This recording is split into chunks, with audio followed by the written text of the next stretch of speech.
Show of hands, how many people has dealt with pain somewhere in your life? And I couldn't live in the house, so I had to live in the garage. And after this last altercation we had with this guy, I ran to my garage and I grabbed this deck of cards and I flipped a 7 and I started doing 7 push-ups. I flipped a 6, I did 6. I flipped a 9, I did 9. I flipped a 2, I did 2. I flipped another 9, I did 9. Until I got all the way through the deck. Jack, Queen, King worked 10. Jack, Aces 25s and Jokers 50. Until I got sick and tired of what pain felt like in my gut. It didn't even matter to me no more because I started shuffling them all over again, and that's when I started doing my sit-ups. Because I wanted to make sure sports wasn't the reason why I started training. It was to make sure a man never put his hands on my mama again. That's why I started doing what I started doing. Sports was a byproduct of what people started to see. It was the behind the scenes that was driving me crazy. At 10 years old, I picked up these deck of cards. And one day I counted them. And I found out it was 52 of them in the deck of cards. 52. And I turned my greatest pain into, in my business, with the greatest achievement ever is the touch of the Barney Trophy. 52 cards.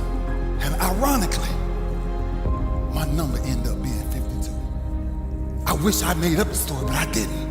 1986, I'm sitting on the curb. My mama come home. She say, "Baby Ray, what you doing?" I said, "Mama, I'm waiting for my daddy to come get me." She said, "Baby Ray, your daddy ain't coming." I said, "Mom,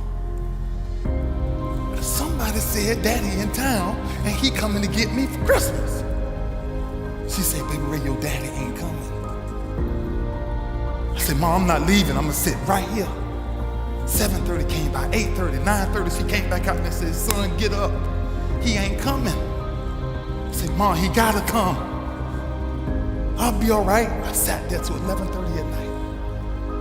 She finally walked over to me. She said, "Baby Ray, get up. He ain't coming." And I remember getting up from that freaking curve.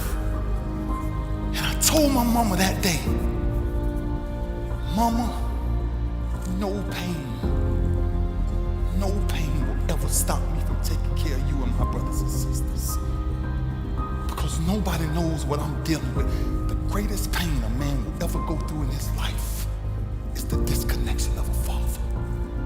When you know he living." I thank my father because we're friends now.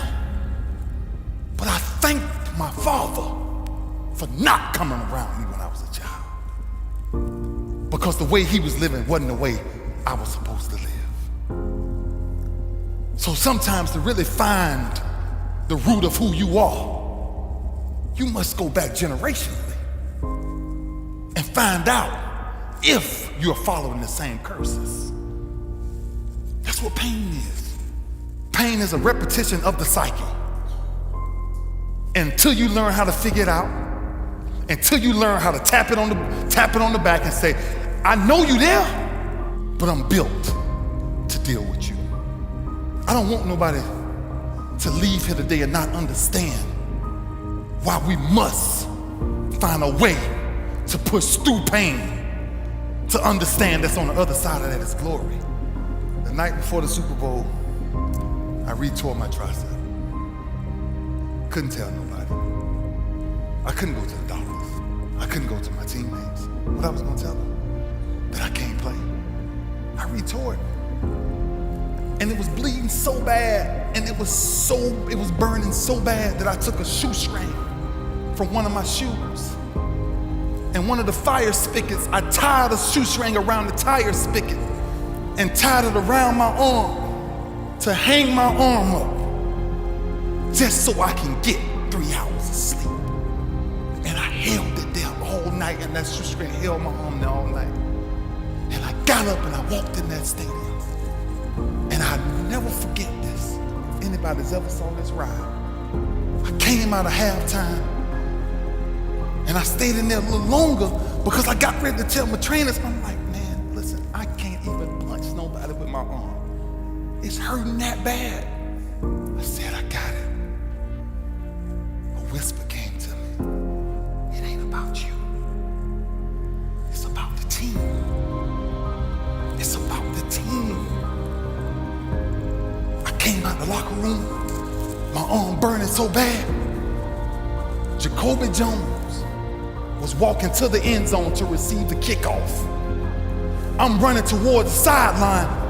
My arm burning so bad, God said, go touch Jacoby. I turned around and put both of my hands on Jacoby's chest. And I said, I'm just doing what God told me to do. And I ran back to the sideline and I watched Jacoby go 109 yards. So everything that moment told me was sometimes your greatest pain, it ain't even about you. It's about a greater purpose.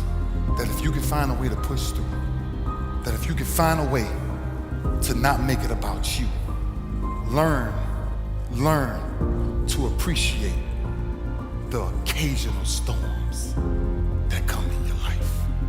Just learn to appreciate how small they are, the occasional storms that come every day. And then that's the ingredient of how you really deal with pain, figuring that out.